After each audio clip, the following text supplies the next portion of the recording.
Глобата за невключени фарове е 20 лева. Санкцията може да скочи до 150 лева и отнемане на 5 контролни точки, ако шофьорът е създал опасност за движението. За некачествени чистачки глобата е 20 лева, а за износени гуми 50. За да подготвим колата си за зимата, най-важно остава да сменим летните гуми с зимни. Това е хубаво да стане до първата седмица на ноември или преди да падне първия сняг.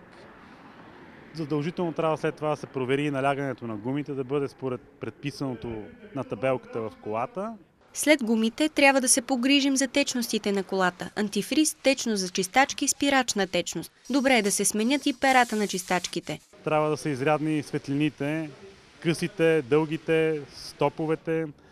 По закон да припомним на дами, че не е хубаво да карат с включени халогени или светлини за мъгла заедно с късите, понеже е забранено. Цената, на която ще подготвим колата си за зимата, варира както според марката на автомобила, така и според избрания сервиз. При всички случаи обаче тя е многократно по-ниска от стойността на един човешки живот.